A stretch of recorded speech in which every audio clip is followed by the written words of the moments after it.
La formación de nudos, el niño y sus núcleos. Sin vínculos no habría familia, sociedad ni tampoco humanidad. Nosotros somos seres racionales, pero tenemos que ser capaces de distinguir el vínculo sano, ese que nos permite evolucionar y crecer, del ciego, el que nos encadena a una situación de estancamiento. El concepto central que debemos estudiar en toda relación es el de libertad, o sea que las relaciones con los demás no pueden consistir en exigir que el otro sea lo que él, ella no son. Los padres en particular deben dar a su hijo o hija la libertad de ser quien es, libertad de pensar, de amar, de crear, de vivir, de moverse, libertad de ser un individuo masculino o femenino. Es la prohibición de ser lo que se es o la orden de ser lo que no se es lo que convierte el vínculo en nudo.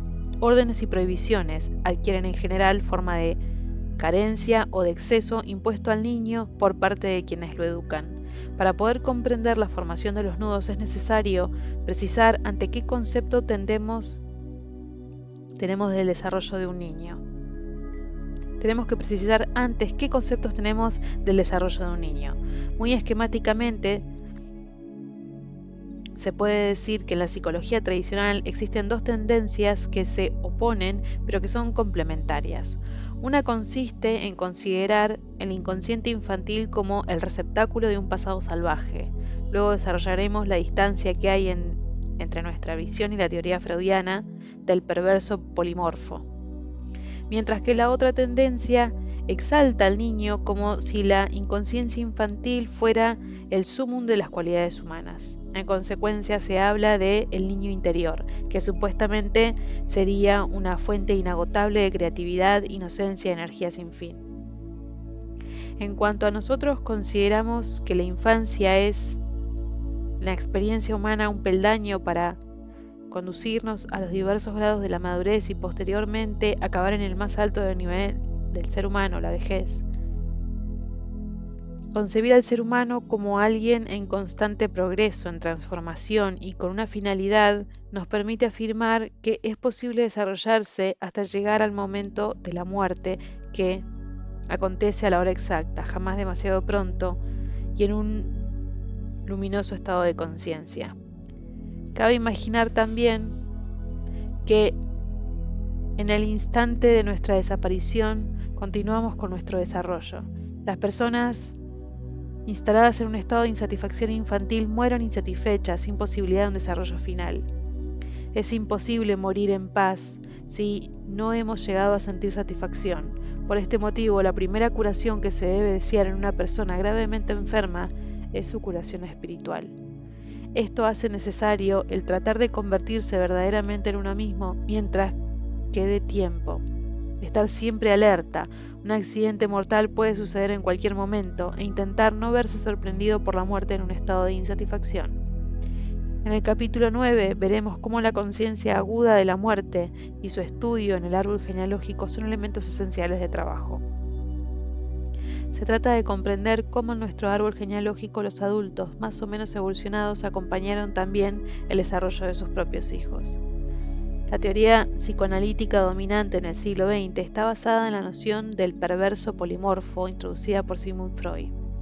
Para resumir brevemente la teoría freudiana, recordaremos que aquello que Freud denominaba sexualidad infantil no es la sexualidad propiamente dicha, sino un compendio de todas las exploraciones llevadas a cabo por el niño en su búsqueda del placer, sensual, erótico o cualquier otra índole, y cuyas diferentes modalidades repercutirán durante su vida como adulto en su personalidad y en su sexualidad.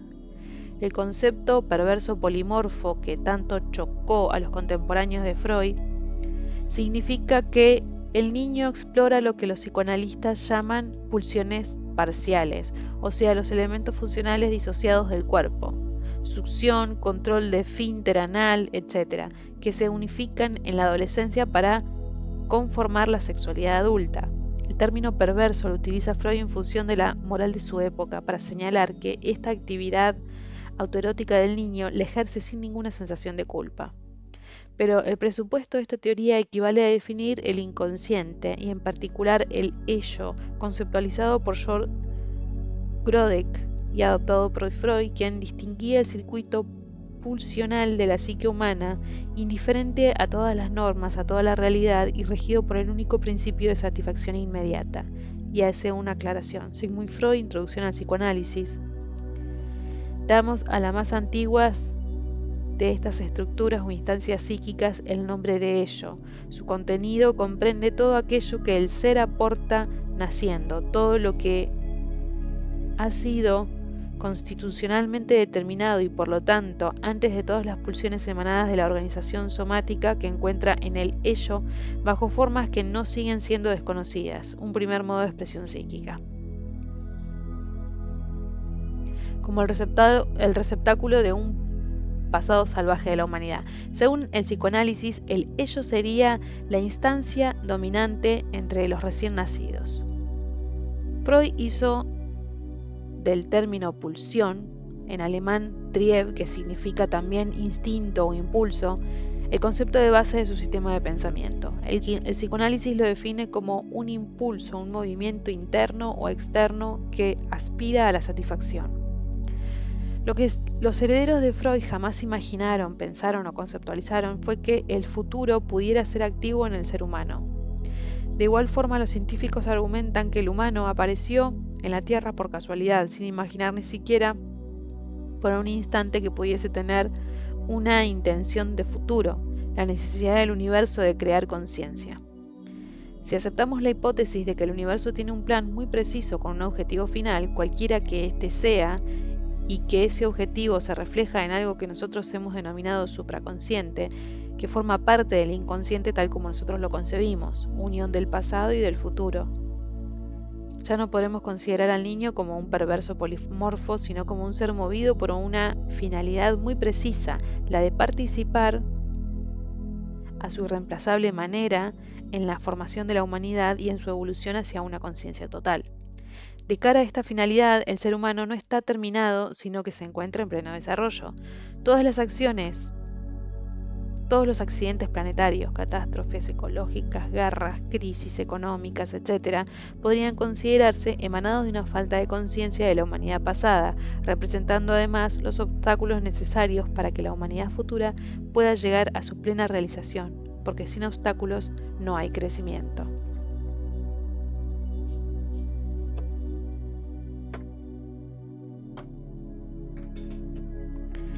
En el mundo interior, análogo al mundo exterior, el obstáculo mayor es el ego, esa individualidad que es producto de una repetición del pasado y que ha sido formada por la familia, la sociedad y la cultura.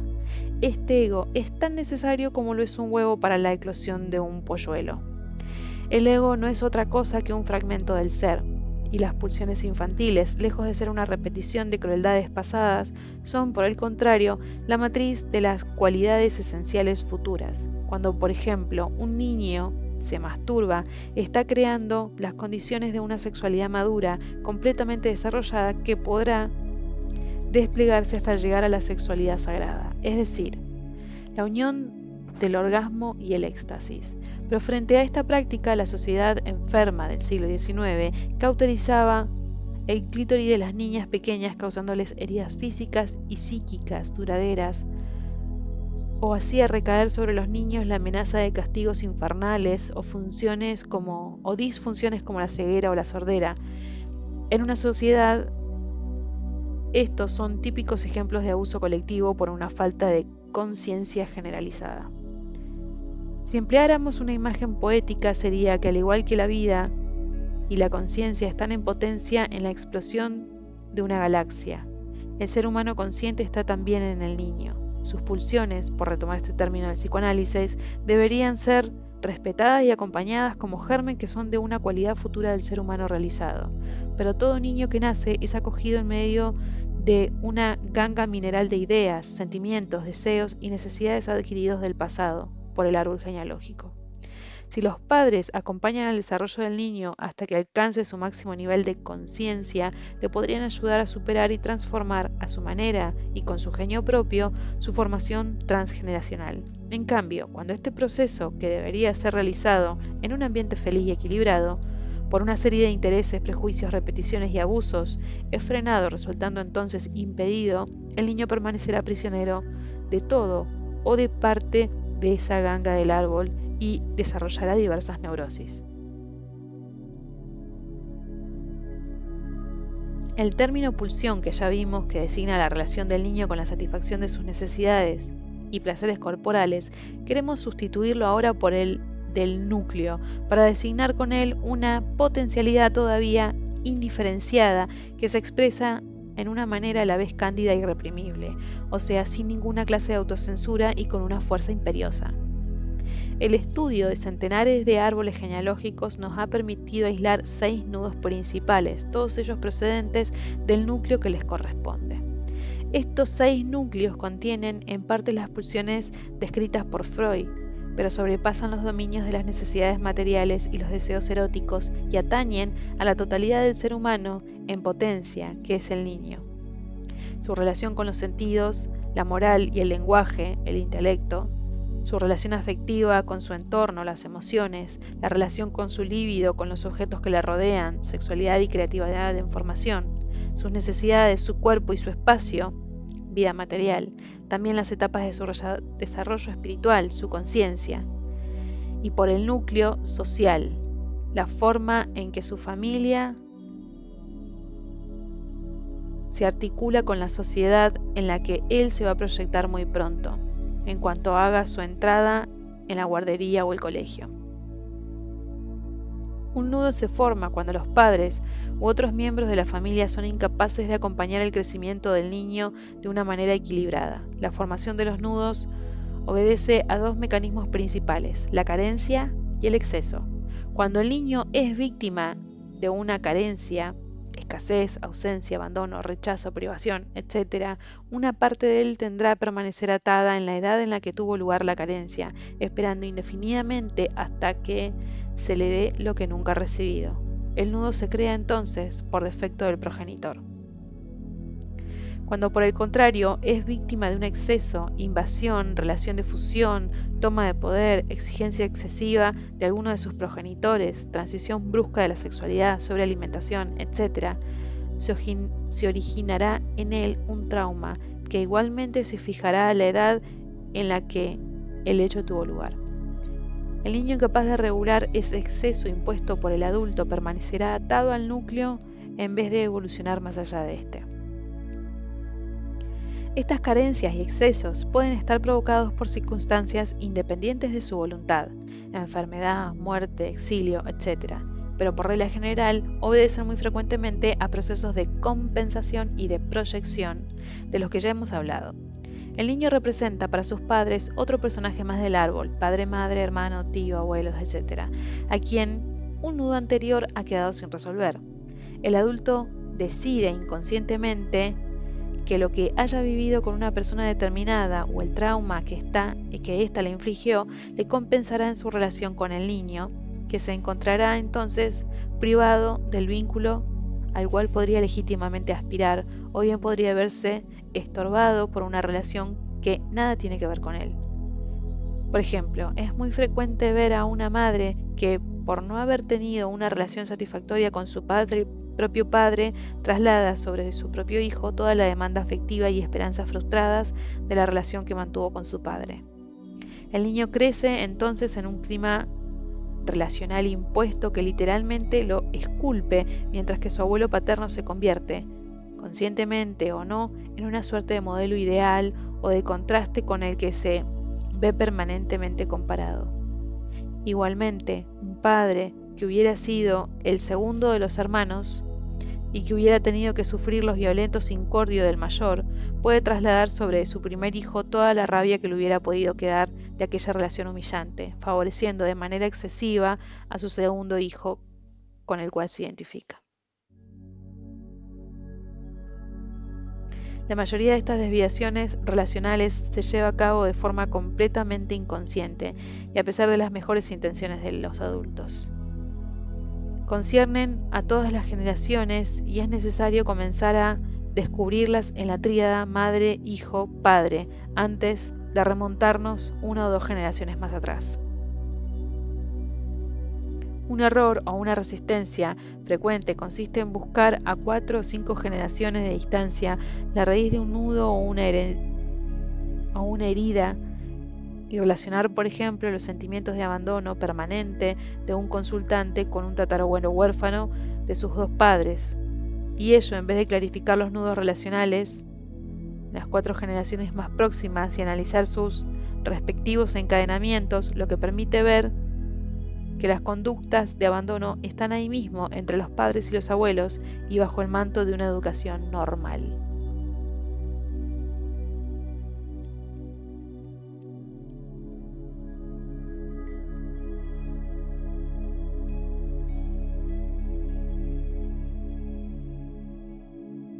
Nudos y núcleos, manifestación, casos prácticos y resolución.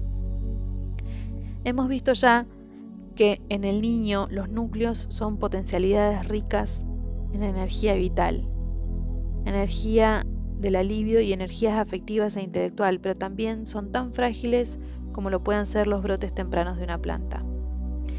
En este ser humano que todavía se encuentra en fase de desarrollo, todos ellos tienen una función determinada y responden a una necesidad real.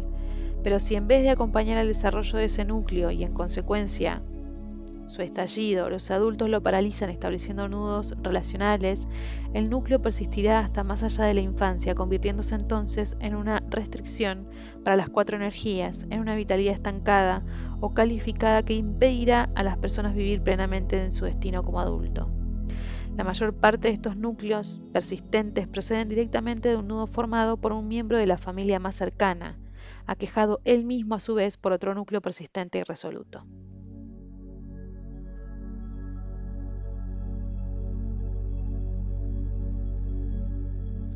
Los 6 principales núcleos infantiles son núcleo incestuoso, núcleo bisexual, núcleo sadomasoquista, núcleo narcisista, núcleo caníbal y núcleo social. Núcleo incestuoso. Recubre la necesidad del niño de formarse en los 4 centros a través de un primer vínculo exclusivo con los miembros de su familia. La familia es su primer referente mental, emocional, sexual, creativo y material. Como núcleo persistente lo denominaremos nudo incestuoso. Núcleo bisexual.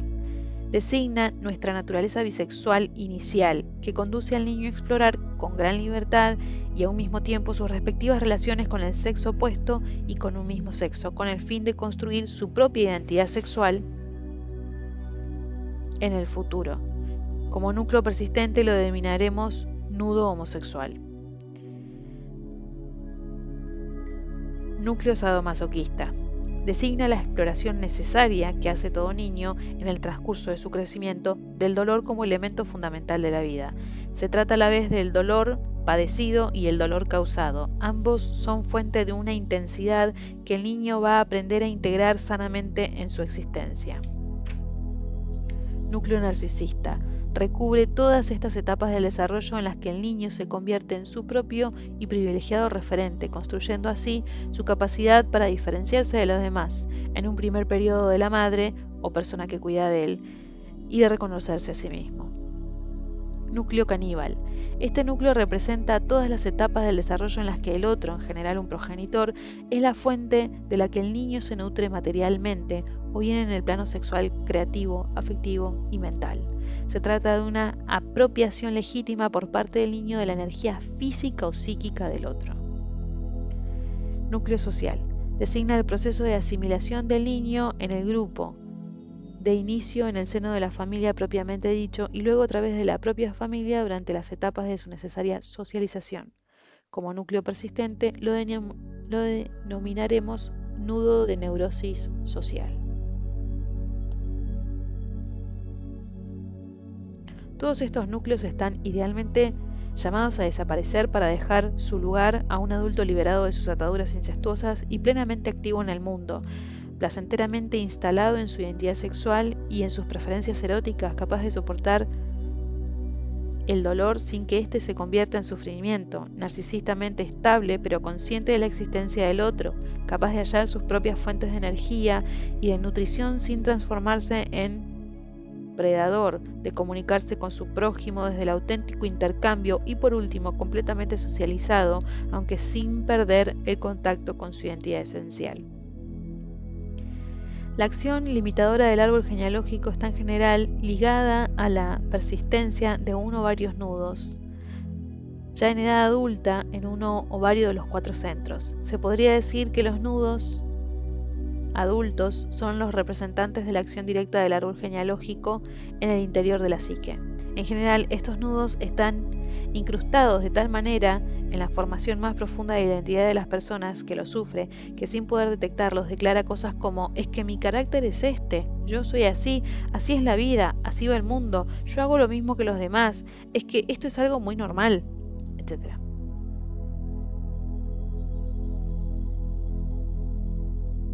El trabajo sobre los nudos y los núcleos concierne a las 4 generaciones del árbol genealógico. Es evidente que los nudos se transforman y lo hacen de una generación a otra. Por ejemplo, una hermana y un hermano dentro de una hermandad numerosa están unidos por un fuerte vínculo incestuoso. Siempre cuentan el uno con el otro más que con el resto de la familia. Con el tiempo cada uno de ellos contrae matrimonio por su lado, pero posteriormente sus hijos, el hijo de él y el hijo de ella, formarán pareja. En la segunda generación, la pareja formada por los 2 primeros carnales expresa de una manera socialmente aceptada aquel deseo incestuoso del hermano y hermano que no pudo materializarse. Para poder clarificar los nudos del árbol, lo más adecuado es comenzar por su propia génesis e ir remontándonos gradualmente con la finalidad de comprender cómo se ha llegado a formar un nudo, con qué miembros de la familia y por qué razones. Reconocer el núcleo persistente, si es el de un progenitor o el de algún abuelo, será necesario ponerse en el lugar de esa persona. El cara a cara con un núcleo persistente resulta, con frecuencia, bastante doloroso porque ésta remite a una carencia o a un exceso padecido muy temprano en la vida. Para aceptarlo se puede utilizar la siguiente fórmula: yo estoy hecho así, no tengo la culpa, pero todo aquello me ha influido de manera decisiva durante toda mi vida. También con la finalidad de aprender a conocer mejor el núcleo persistente, hacerle frente, cualquiera que sea su naturaleza, es algo presente en toda la humanidad. Existe ciertamente una abundante documentación sobre este tema, obras de arte, testimonios, así como prácticas relacionales con él. El hecho de conocer mejor el nudo permite desatarlo, por lo que conocer mejor el núcleo permite devolverle toda su vitalidad y situarlo de nuevo en una dinámica de crecimiento y por lo tanto poder abrirlo. Esta etapa es esencial porque el núcleo persistente en la edad adulta nos produce siempre una sensación de aislamiento, impotencia o de vergüenza. También con la finalidad de rodear el núcleo, como vemos más adelante, con un acto de psicomagia y adquirir la información que nos falta, qué es lo que no se vivió durante la infancia, qué libertad o qué realización es posible más allá del núcleo persistente.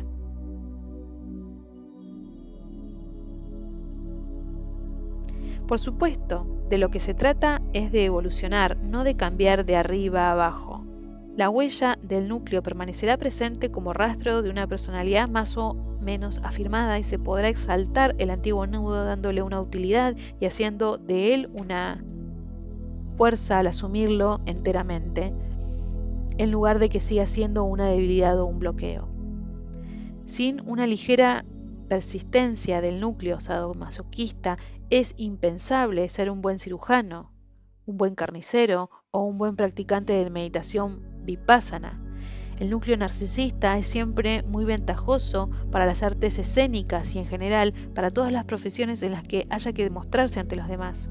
En cambio, el comercio de antigüedades, la salvaguardia del patrimonio y todas las actividades enfocadas hacia la exaltación o de cualidades del pasado revelan la existencia de un núcleo incestuoso. Por su parte, todas las organizaciones que separan a los seres humanos según su sexo, ejército, marina, fútbol, conventos, colegio, derivan todas del núcleo homosexual. Finalmente, la pasión por la actividad política a nivel local o nacional puede ser una realización positiva de una neurosis social superada.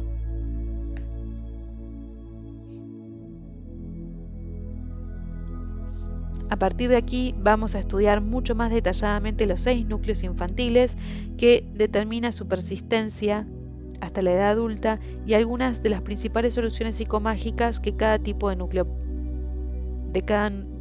para cada tipo de núcleo persistente.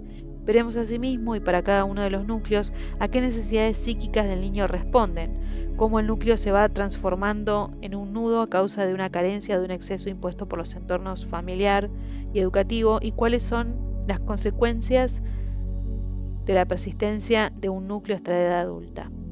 Es imposible agotar por medio de una serie de ejemplos las infinitas formas que pueden adoptar tanto los nudos como los núcleos en el árbol genealógico, pero la serie de relatos que vamos a presentar pueden ayudar a visualizar mejor la acción de los nudos y los núcleos y la manera de disolverlos.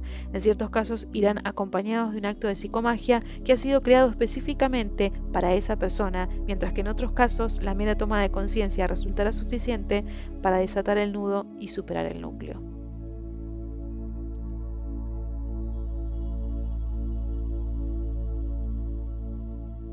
Núcleo y nudo incestuosos. El núcleo infantil y su destinación. Un niño está formado para pensar, amar, desear y vivir en la inmediata proximidad de su familia, padres, hermanos y a veces tíos y abuelos. Su primer movimiento en las 4 energías, a unirse a los miembros de su familia, hablando una lengua materna, amando en primer lugar a quienes cuidan de él, aprendiendo a desear y a conocer sus primeras satisfacciones sensuales en el marco de la familia, y así crece, come, duerme y vive entre los suyos. Y este núcleo es acompañado por unos padres maduros. Si este núcleo es acompañado por unos padres maduros, el niño podrá algún día emerger de la familia y asumir su lugar en el mundo. Como habla en su lengua materna, será capaz también de aprender otras lenguas extranjeras. Como ha vivido una relación de amor compartido con sus padres, será igualmente capaz de amar a una persona externa al clan. Como le han previsto de unas sólidas raíces de un territorio de base, podrá explorar la totalidad del nudo. Como ya habrá formado su deseo erótico y creativo en el seno de una célula familiar, podrá desear a una persona ajena, crear obras y objetos y estructuras independientes al clan. La destinación del crecimiento del núcleo incestuoso es descubrir el mundo, unirse con él. Los vínculos establecidos con el entorno familiar le permitirán, por último, abandonar la familia.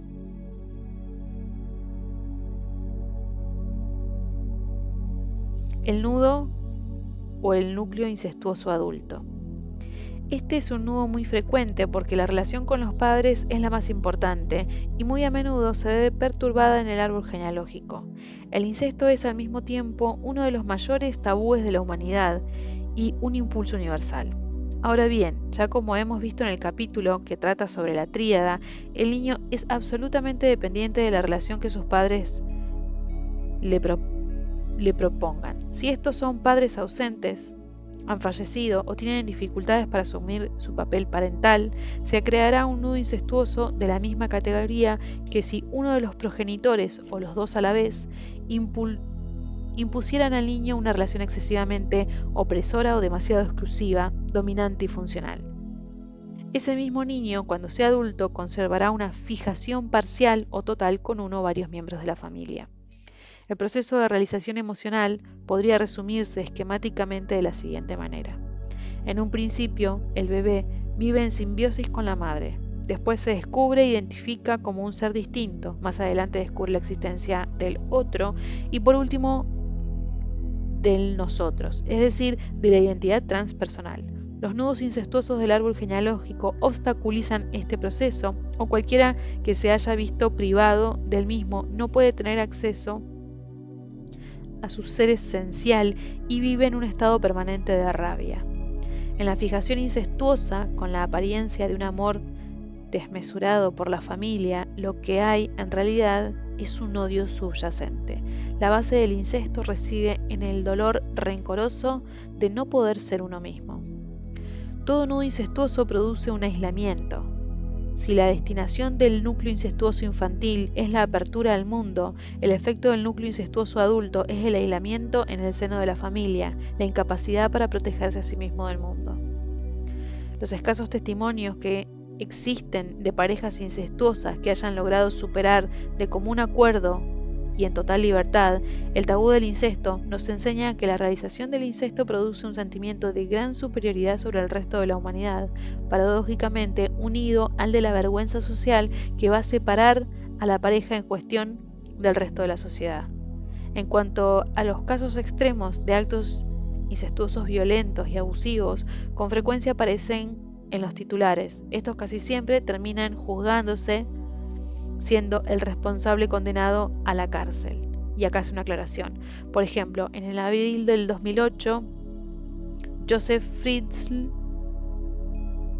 un electricista austríaco de 73 años, fue detenido por haber secuestrado a su hija Elizabeth cuando tenía 18 años y haberla mantenido encerrada en un zulo sin ventanas debajo de su propia casa durante 24 años. Fritzl tuvo con ella 7 hijos, uno de ellos gemelos, murió a los 7 días de nacer. 2 permanecían secuestrados con ellos y el resto eran educados por Fritzl y su esposa sin ocultación. Lo hacían después de que su hija desaparecida, Elizabeth, se los enviara en adopción.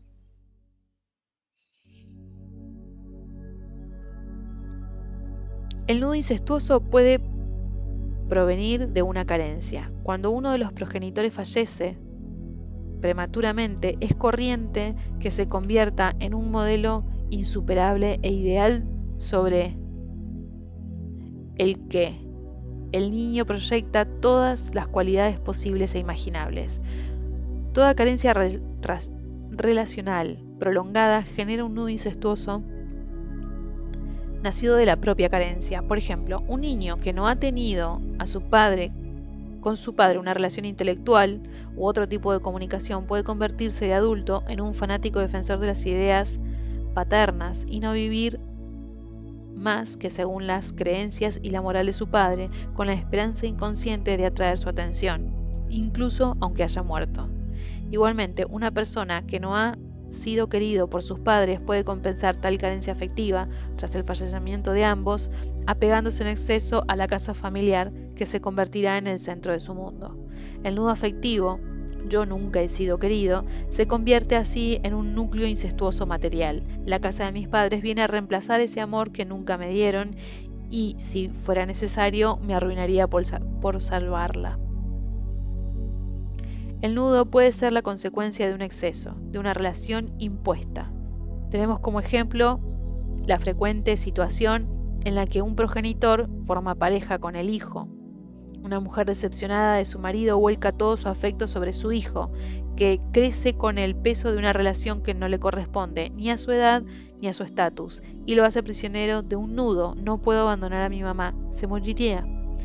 Sería el mismo proceso con el tránsito al acto sexual. Le crea también un nudo incestuoso. Cuando los padres hacen dormir a varios hijos en una misma cama, podríamos decir que lo que hacen es estimular el desarrollo de una sexualidad incestuosa, en la cual ellos participan simbólicamente al crear las condiciones propicias.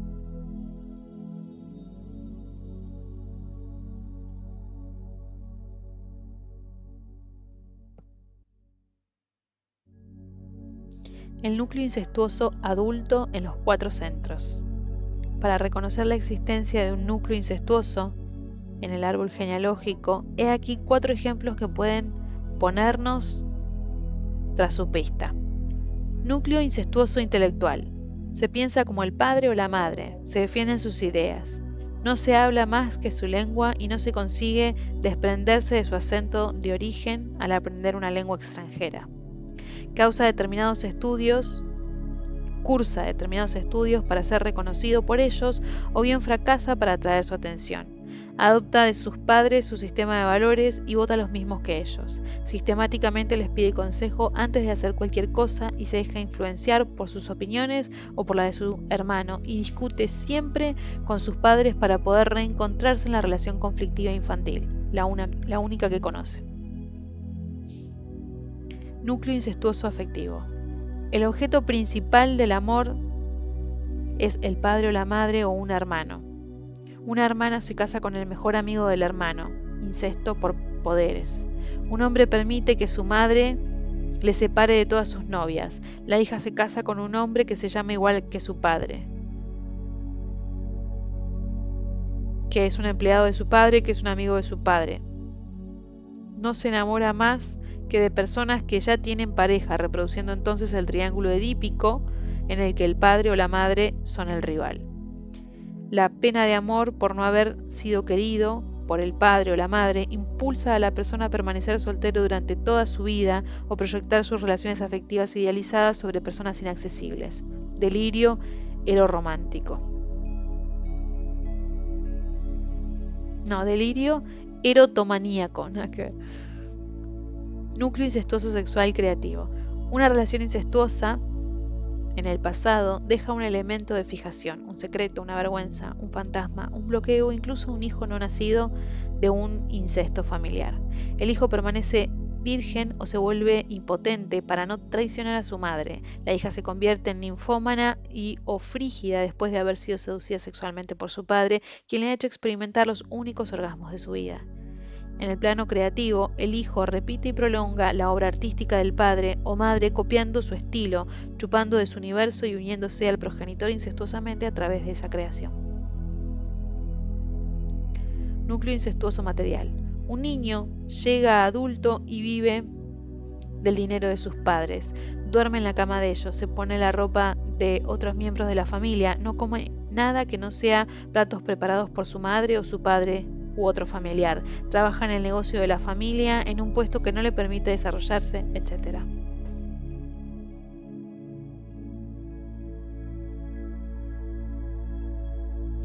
Algunos aspectos culturales y religiosos del núcleo incestuoso. Muchos mitos fundadores de culturas diferentes se basan en uno o varios incestos. Este tabú fundamental no era aplicable a los dioses, por lo que es lógica pensar que en el antiguo Egipto esta misma circunstancia pudiera haber sido una prerrogativa real como prueba de la naturaleza divina de los faraones. En Occidente, el mito cristiano, entendemos por mito el relato sobre la que se funda una creencia religiosa, nos presenta un incesto de carácter fundador vivido en un mundo simbólico. Una joven virgen, María, queda encinta por obra del Señor, el Padre Supremo. Dios Padre eligió a esta mujer para que jamás, esta mujer pura que jamás se había acostado con nadie, entró en ella y se transformó inmediatamente en su hijo. José, esposo de María, no será más que el padre putativo de este niño. Se puede afirmar que si María era virgen, tal como define la religión católica, fue su hijo quien la desfloró al nacer, como habría hecho un amante. Una vez nacido, María lo acompañará fielmente, se podría decir como una auténtica esposa, hasta su crucifixión, tal como testimonian las piedades y los Stabat Mater del arte occidental. Según las variantes católica y ortodoxa del cristianismo, ella se unió directamente con su hijo en el paraíso inmediatamente después de su muerte. Asunción o tránsito de María.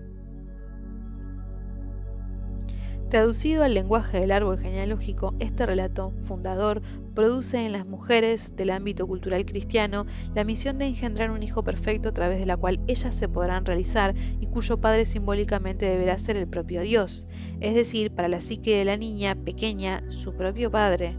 Si en un árbol genealógico los nombres de María y José se repiten durante varias generaciones, es probable que ese árbol esté marcado por esta influencia cultural. El Hijo Perfecto no se llamará necesariamente Jesús, ese nombre es exclusivo de la cultura hispánica, sino Manuel o Emanuel, Pascual, Pascal, Cristóbal, Christoph, Noel, Cristian, Domingo o Dominique, Salvador o Salvatore, etc. El padre de este niño puede ser un padre ausente, desconocido, muerto o desaparecido. Cuando una mujer dice haber quedado encinta de un desconocido y no hay rastro de él en ninguna fotografía de familia o que fue abandonada durante la gestación o que el hombre la decepcionó tanto que lo ha borrado de su vida, significará que inconscientemente su deseo era engendrar ese hijo con su propio padre, llevando a cabo de tal manera la unión incestuosa con la que ella soñaba desde su infancia. Si el hijo que ella ha traído al mundo lleva su propio apellido de soltera, o sea, el patronímico de su padre, ese sueño incestuoso se realiza incluso en el registro civil. Simbólicamente, el retoño prolonga el linaje del abuelo materno. Y pasar de los 33 años será crucial para un hombre que nacido bajo tales será crucial para un hombre que nacido bajo tales auspicios. En una situación así, el nudo incestuoso es doble, entre madre, abuelo materno y entre madre e hijo que encarna al abuelo de la misma manera que Jesús encarnó a Dios Padre.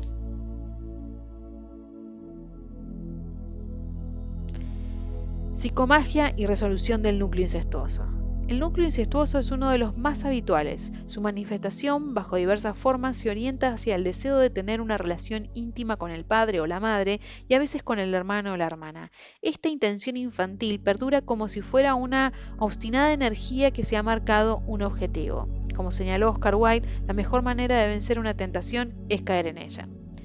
Cuando unos hijos, generalmente del sexo opuesto, han crecido sin conocer a sus padres, en el momento de reunirse con ellos, si el hijo o la hija ya son adultos, el deseo incestuoso surge con una gran intensidad. Muchas hijas que no han conocido a su padre quedan decepcionadas cuando con el encuentro lo ven ebrio, confundido o reacio a esa reunión, pero esta resistencia lo que encubre es el pánico que sienten ante ese deseo incestuoso y su prohibición radical, que es de los jefes fundadores de la humanidad.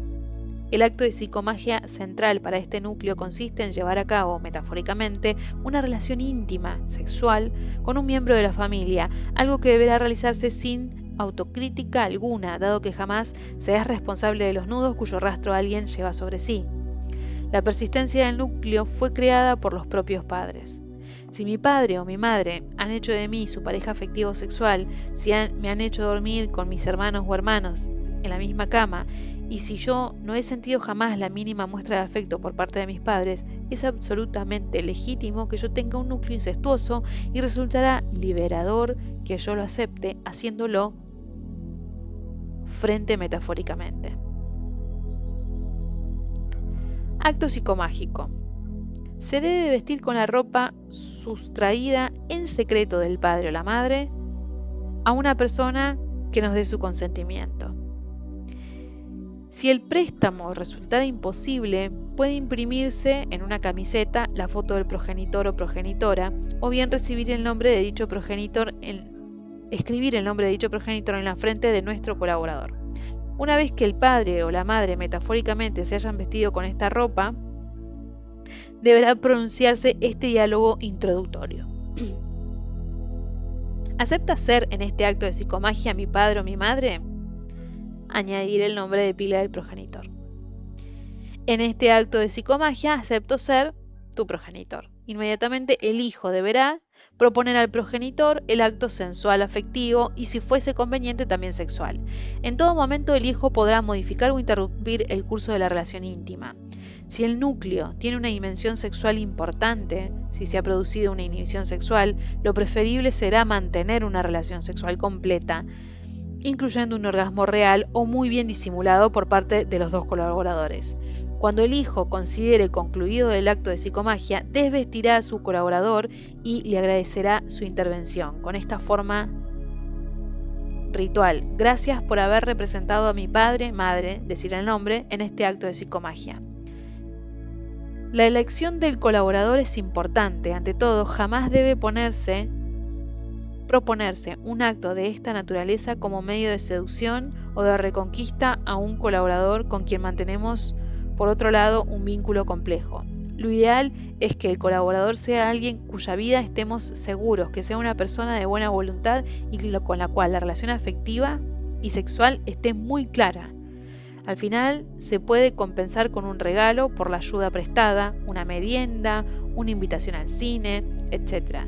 Si el acto de psicomagia se ha llevado a cabo con la pareja que tienes en tu vida real, para cerrar el acto será necesario bañarse juntos, enjabonándose el uno al otro después de que él o ella haya dicho por este acto de psicomagia: yo no encarno más a tu padre o tu madre.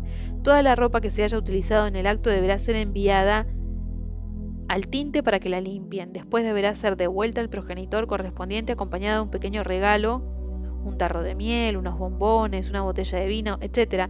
Para que el progenitor no quede muy sorprendido por el regalo, se le puede decir: Toma, lo tenía en mi casa, pero creo que esto es tuyo. En el caso de que la relación con el progenitor sea muy conflictiva, se le puede devolver la ropa o la camiseta en un paquete enviado a su atención, además de unas flores blancas, anónimamente. Si hubiera fallecido, la ropa se llevará a la tumba donde fue incinerado o junto con un tarro de miel.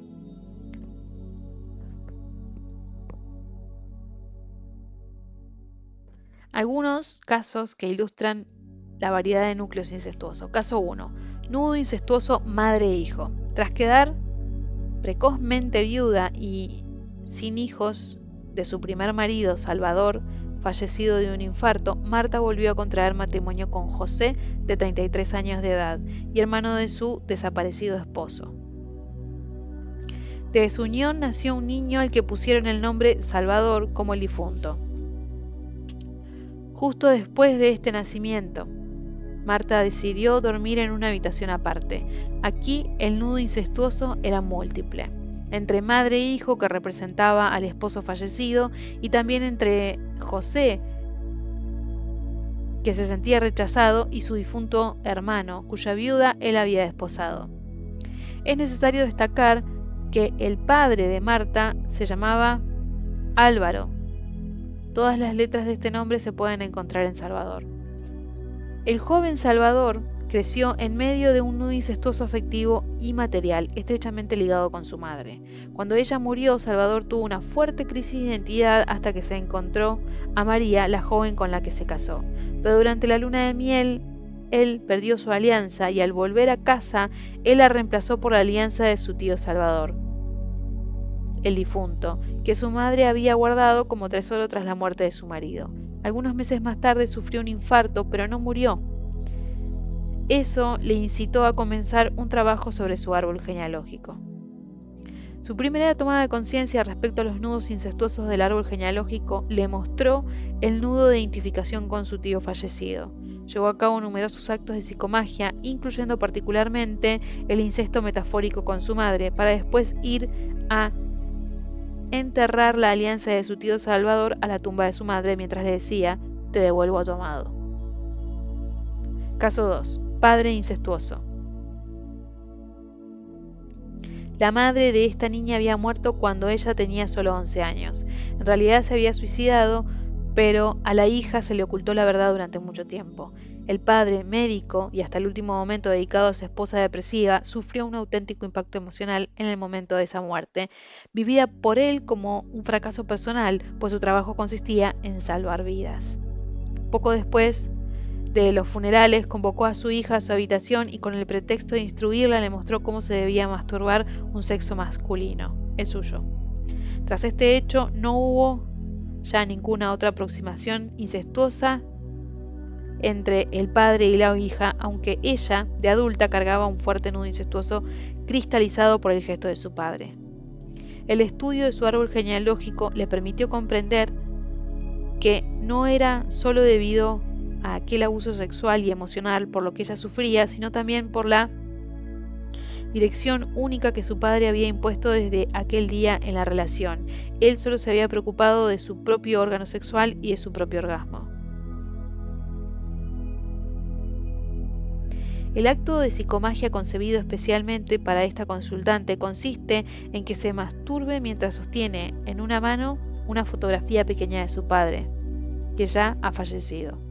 Una vez alcanzado el orgasmo por el negado y materializado así el intercambio incestuoso que en su inconsciente se había fijado como objetivo, propagará esa fotografía con un poco de miel, pegará esa fotografía con un poco de miel en un globo inflado con hielo, con helio, y lo enviará metafóricamente al cielo, es decir, a una dimensión superior en la que reside la figura benévola de su padre arquetípico, lo cual le permitirá expulsar de su psiquismo la antigua obsesión.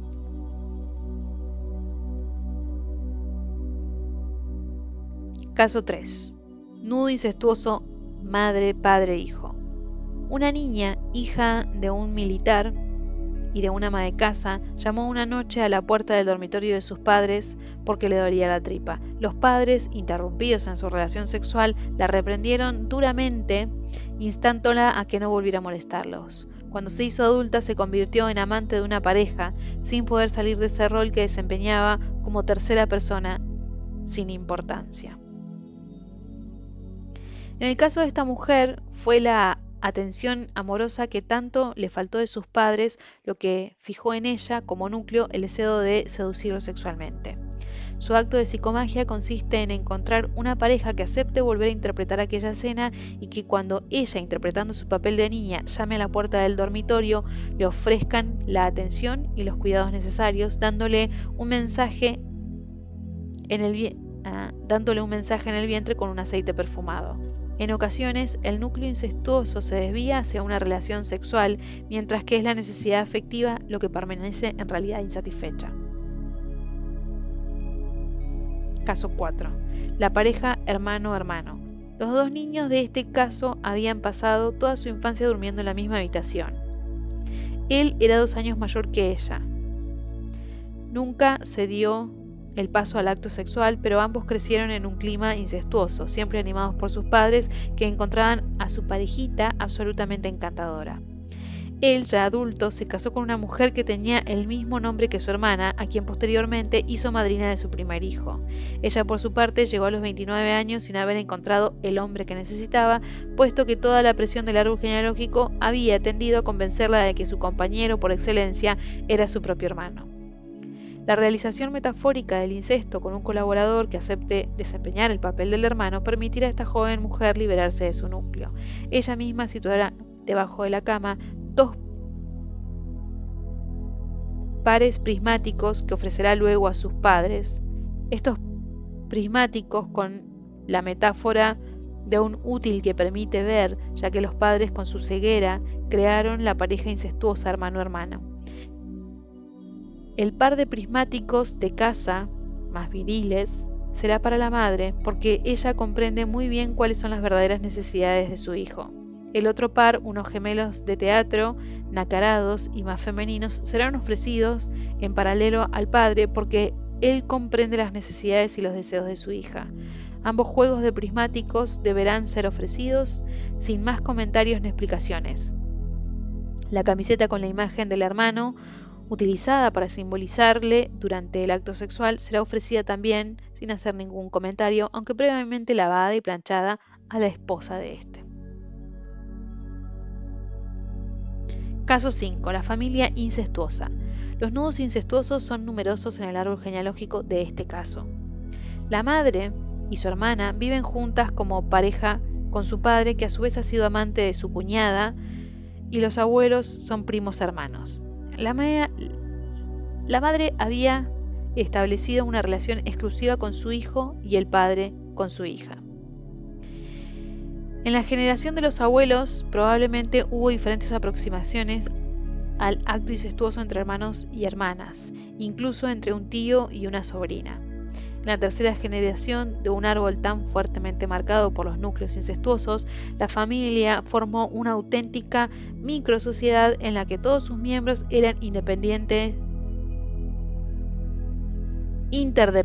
trabajaban juntos, se ayudaban entre sí y vivían también juntos en casas muy grandes. Cuando una persona externa, amigo, cónyuge, etc., entraba en la familia, se la declaraba adoptada. En el seno de ese clan aparentemente feliz, nuestra consultante se ahogaba, no comprendía por qué ella sufría tanto para realizarse y padecía tantas e insoportables angustias desde que había dejado su ciudad natal o cuando viajaba sola. Ella había formado pareja con un hombre que tenía el mismo nombre que un hermano y que trabajaba en la empresa de su padre. La toma de conciencia de los omnipresentes nudos incestuosos en su árbol genealógico le ilustró sobre el tema y le permitió comenzar a trazar su propio camino. A esto hubo de añadir un acto de psicomagia, recortar tantas siluetas de tela blanca como número de miembros de la familia, vivos o muertos, con los que ella se había sentido unida a través de un vínculo más profundo. Recortó 14. Después tuvo que pintar con la mayor exactitud posible los rostros de cada uno de ellos con el fin de que las marionetas tuvieran una identidad bien definida. Por la noche las colgaba todas en su habitación y dormía con ellas. Durante el día las llevaba con ella por todas partes, enrolladas dentro de un maletín. Poco a poco comenzó a deshacerse de ese entorno, empezando por las personas a las que se sentía ligada menos estrechamente. Cada vez que liberaba una silueta, le pintaba 7 puntos dorados a la altura de cada chakra. Y acá hace una aclaración: chakra o plexo energético en la parte superior del cráneo, entre las cejas, conocido como tercer ojo, en la base de la garganta o del corazón, entre ambos pezones, el del plexo solar junto al ombligo. Chakra o plexo energético en la parte superior del cráneo, entre las cejas, conocido como tercer ojo, en la base de la garganta, el del corazón entre ambos pezones, el del plexo solar junto al ombligo, el centro sagrado o jara entre el ombligo y el pubis, y la base de la columna vertebral en el perineo.